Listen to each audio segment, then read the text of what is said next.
हम सेवा करने ही राजनीति में आए हैं। ये एक दो दिन की रिहर्सल नहीं, एक दो साल का कोर्स नहीं, बल्कि ये सेवा एक महायज्ञ है जो जीवन की आखिरी सांस तक अनावरत चलते रहना चाहिए। साथियों, अभी शिवरात्रि आने वाली है। पूरे देश से लोग काशी आएंगे। बाबा भोलेनाथ के दर्शन के लिए लोग घंटों लाइन में लगते हैं। काशी में आए बाबा के भक्त बाबा के ही रूप होते हैं। हमें इसी भाव से शिवरात्रि के अवसर पर हर श्रद्धालु की सेवा करनी है। करेंगे ना? हर श्रद्धालु की सेवा करेंगे ना? साथियों, काशी भारत की संस्कृति की प्राचीन राजधानी रही है, लेकिन पिछली सरकारों ने बनारस को विकास से वंचित रखकर यहां के लोगों को परेशानियों के गर्त में धकेलने की कोशिश की। इनका पाप इतना ही नहीं था, इन गौर परिवारवादियों ने यही धारणा बना रखी थी कि बनारस बदहाल रहा है, बनारस ऐसे ही बदहाल रहेगा। लेकिन महादेव के आशीर्वाद से आज बनारस बदल रहा है। आज काशी विश्वनाथ धाम काशी और देश की गरिमा के अनुरूप हमारी पहचान की भव्य झांकी बनकर खड़ा है। कितने समय बाद बाबा का धाम और मां गंगा फिर से एक बार जुड़े हैं। आज मां गंगा स्वच्छ हो रही है और गंगा के घाट भी स्वच्छ हुए हैं, उनमें नए पत्थर लगे हैं। मुझे खुशी होती है जब लोग ये कहते हैं कि एयरपोर्ट से शहर अब जल्दी पहुंच जाते हैं।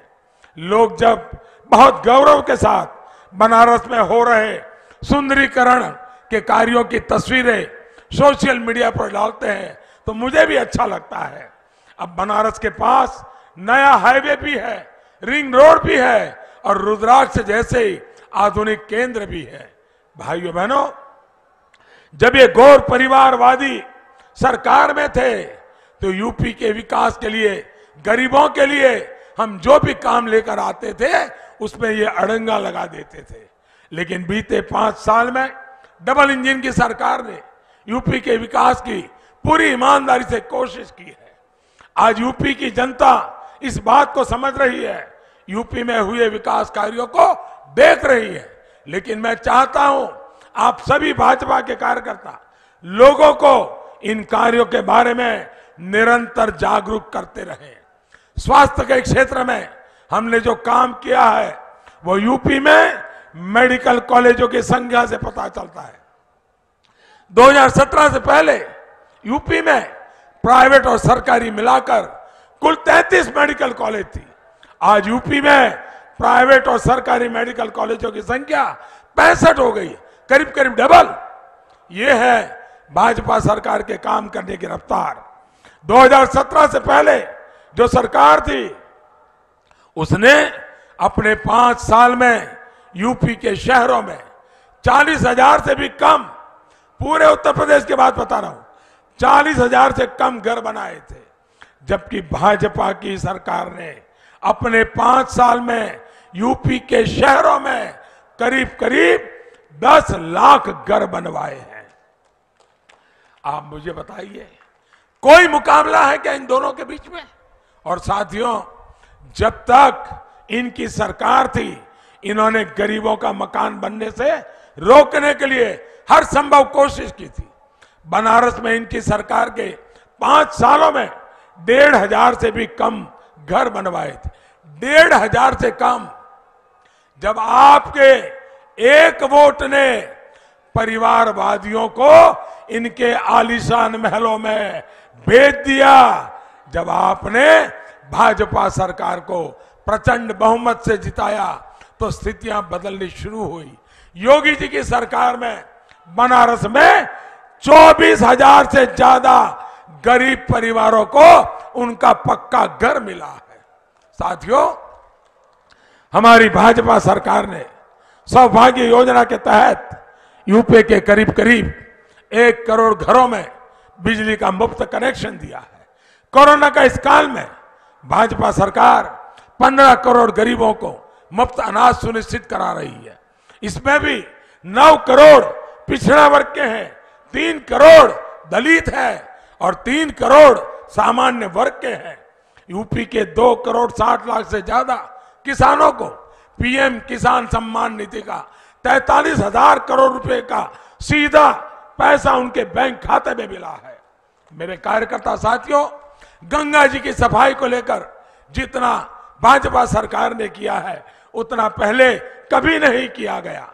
यूपी में करीब करीब 11,000 करोड़ रुपए की लागत से 53 परियोजनाओं पर काम हुआ है। यहां रामनगर में, रमना में सीवेज ट्रीटमेंट प्लांट काम शुरू करना हम शुरू कर चुके हैं। बनारस में गंगा जी में गिरने वाले 80 से ज्यादा नालों का पानी अब पहले ट्रीटमेंट के लिए जा रहा है। ऐसे अनगिनत काम जो मैं गिनाने लगूं तो शायद कई दिन निकल जाएंगे। मेरा आग्रह यही है कि आप सरकार के कार्यों को ज्यादा से ज्यादा लोगों तक पहुंचाते रहें।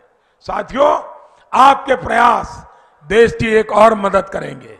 आपने इस बार लाल किले से सुना होगा, मैंने लाभार्थी योजना के सैचुरेशन की बात की है।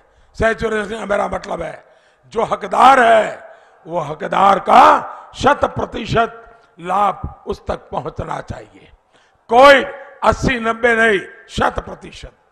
100% लाभार्थियों तक पहुंचने का मतलब होता है गरीब कल्याण के लाभ की योजनाओं से कोई छूटे नहीं।